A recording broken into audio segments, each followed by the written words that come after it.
네, 안녕하십니까. 가정면성센터 원장 하트로브입니다. 오늘은 예수는 깨달았을까? 하는 문제를 가지고 좀 여러분과 말씀을 나눠보도록 하겠습니다. 부처님이 깨달은 건 확실하고요. 근데 과연 예수님은 각자일까 성자일까 하는 것은 이제 후대에 수행하는 사람들의 이제 관심사이기도 하죠. 깨닫지는 못했지만 하나님의 힘을 빌어서 전지전능한 힘을 사용한 것일까? 아니면 그 경지까지 갔으면 당연히 깨달은 거 아니냐? 뭐 하여튼 그분이 깨달았든 안 깨달았든 후세 사람들은 그분이 어떤 자기 나름대로 그냥 추측할 뿐이지 명확한 답을 못 내놓고 있어요. 근데 이제 그리스도 보좌 수행을 해보면, 그리고 그리스도 보좌라는 것은 뭐냐면 우리 그 인간의 의식이 하나님과 만나는 중간 역할을 해주는 것이 그리스도 의식이에요. 다시 기독교적으로 얘기를 하면 하나님의 의식이 우리 각자에게 들어와 있는데, 하나님 의식 중에서도 우리 각자에게 들어와 있는, 각 개개인한테 들어와 있는 그 하나님을 그리스도라고 그러는 거거든요. 그래서 우리가 하나님을 만날 때는 그냥 만날 수가 없어요. 직접 못 만나요. 꼭 우리 안에 있는 그리스도를 먼저 봐야지 그 그리스도를 통해서 하나님을 볼 수가 있는 거예요. 하나님을 만날 수가 있는 거예요. 근데 이것이 이제 기독교에서는 와정이 돼가지고 예수 그리스도잖아요. 그래서 예수는 자연인이고, 자연인 예수가 자기 안에 들어와 있는 그리스도를 수행을 통해서 이제 만났고, 그래서 그 그리스도를 통해서 이제 아버지와 하나가 됐고, 그래서 그 그리스도를 통해서 만난 그 하나님을 통해서 그 하나님이 말씀하시는 대로 행동하라는 대로 따라서 한 거예요. 그래서 나는 내가 한 것이 아니고 내 안에 계신 아버지가 하신 것이다, 이렇게 얘기할 수 있는 거예요. 그래서 예수 그리스도 할 때는 그렇게 이제 예수라는 건 자연인을 얘기하는 거고, 그리스도라는 것은 그 그리스도 의식을 내 안에서 만난 사람을 이제 그리스도라고 하는 거죠. 그래서 보면 예수님도 예수 의식과 그리스도 의식은 구분해서 썼어요. 우리가 이제 그것을 그런 의식 개념이 없다 보니까 예수나 그리스도나 같이 하고 있죠. 그래서 나를 통하지 아니하면 그 하나님, 즉 하늘나라에 갈 수 없다 라는 말은 이제 그리스도 의식을 얘기하는 거예요. 우리가 내재되어 있는 그리스도 의식을 내 안에서 발견하지 못하면 절대 하늘나라에 갈 수가 없다. 하나님을 볼 수가 없다. 이런 얘기를 한가 반면에 또 하늘 나는 새도 집이 있고 이리도 실집 동굴이 있는데 인자는 쉴 곳이 없다 할 적에는, 그때는 그냥 인간 예수를 얘기한 거예요. 그렇게 이제 두 가지 개념을 보면 이거는 그리스도로서 얘기를 한 건지 아니면 개인 예수로서 한 건지, 이제 성경에서 보면 그런 게 이제 구분할 수가 있죠.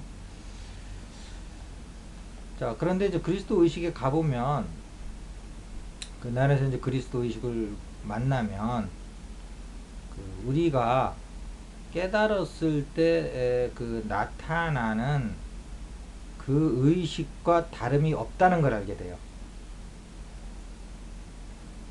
즉, 내가 존재한다는 느낌, 즉 전체 의식, 모든 생각과 모든 관념이 떠나갔을 때 나타나는 의식, 바탕의식, 뭐라고 얘기하든지 간에 우리 존재의 본연의 의식, 즉 본성과 즉 고유가 다르지 아니한데, 우리가 이제 고유도 이제 나중에 체험해 보면 깨달았을 때 나타나는 그 의식과 고유가 다르질 않아요. 같아요. 같은데 그 예수도 이제 그 예를 들면 하나님께 이제 기도하는 방법을 얘기하는데, 마태복음 6장 6절에 보면 그 이제 밑에 보면 이제 주기도문도 그 연관해서 나오고 그러는데, 그 뭐라고 얘기를 하시냐면 골방에 계신 은밀하신 하나님을 만나라고 그러거든요. 그래서 이제 여기서 골방은 이제 우리 몸 안에 그 하나님이 뭐 그리스도 의식이 머물고 있는 그 성소를 얘기하는 거거든요. 그래서 이제 구약에서는 바깥에 지성소를 만들었지만, 예수님이 온 이후로는 우리 몸 안에 있는 그리스도 의식을 그 보관하고 있는 그 가슴을 얘기하는 거예요. 그래서 이제 그 가슴 안에서 은밀하신 하나님은 우리 동양적인 말로 얘기하면 고요하게 계신 하나님이에요. 고유의 하나님을 얘기하는 거예요. 그래서 그 하나님을 만나려면 은밀한 하나님은 고요 속에서만 만날 수가 있어요. 그러면서 이제 그 이방인처럼 중언부언하지 말라고 그러잖아요. 이미 하나님이 다 알고 있다. 전체 의식은 우리 이제 그 부분 의식을 다 알고 있어요. 이미 얘기 안 해도. 전체 의식 안에서 부분 의식이 일어나는 모든 것을 다 알아채고 있다고요. 그러니까 중언부언하지 말라는 거예요. 중언부언한다는 게 이미 부분 의식이면은 그 부분 의식 가지고는 하나님 만날 수가 없거든요. 그래서 이제 고요 속에 계신 하나님을 만나는 거예요. 근데 자, 여기서 중요한 거는 그 본성이다 공이다 하는 의식에서는 그 인격성을 갖지 못해요. 비인격성이 약간 강해요. 그래서 한 생각 하면 이미 천길랑 떨어지는 거예요. 이미 본성에서 나와버리는 거예요. 근데 이제 예수님께서는 거기서 하나님의 음성을 듣고 하나님과 대화하고 하나님에 의해서 행동을 했거든요. 그래서 마지막 순간에도 이 잔을 비켜갈 수 있으면 비켜가게 하되 그 내 뜻대로 하옵지 마시옵고 아버지 뜻대로 하시옵소서 기도하잖아요. 십자가 이제 올라가기 전에. 이런 것은 전부 이제 이분의 이제 가슴에서 이제 그리스도 의식을 통해서 하나님과 얘기하는 거거든요. 그래서 이제 이것을 불교적 깨달음이 없는 사람은 이제 이런 개념을 찾을 수가 없는데, 그런 것을 수행을 해서 그 깨달음의 의식이 뭔지를 아시는 분들은 들어가서 그리스도 보좌에 가서 그 그리스도 의식을 통해서 하나님을 만나보면 그게 바로 내가 깨달았던 공의식, 본성과 다름이 없다라는 걸 알게 돼요. 근데 이제 여기서 예수는 한 걸음 더 나가서 거기서 그냥 머무는 게 아니고, 일반 이제 불교생에서 거기서 한 생각만 나도 이제 바깥으로 이제 떨어진다고 그러는 건데, 그 경계에 떨어진다 이러는 거죠. 그런데 거기서 인격적인 아버지와 만나는 방법까지도 거기서 그 본성을 이용해서 우리의 인격 세계와 대화하는 방법까지 더 알았다고 보시는 게 맞는 거예요. 그러니까 불교적인 것보다도 한 걸음 더 나온 거죠. 불교에서는 우리가 이제 인성이 그 본성을 만났을 때 본성과 합일이 돼서 사선정으로 들어가서 이제 불고불락의 경지에 가면 이제 의식이 이제 생각이 끊어지는 자리거든요. 근데 여기서 우리 안에 들어와 있는 그리스도 의식을 통하면 거기서 다시 인격성을 다시 끄집어낼 수 있다는 거죠. 우리 에고의 인격체로서는 그 본성에 들어가면 이제 그 부분성이 떨어지면서 에고가 사라지는데, 여기서 다시 전체성과 에고의 그 부분성이 만나서 다시 전체성을 인격성으로 만날 수 있는, 어떻게 보면 더 한 단계 높은 그 본성을 이용해서 인격적인 의미까지 끌어내는 어떤 한 걸음 더 진일보한 수행법이다라고 수행의 어떤 그 체계에서는 얘기할 수 있는 거죠.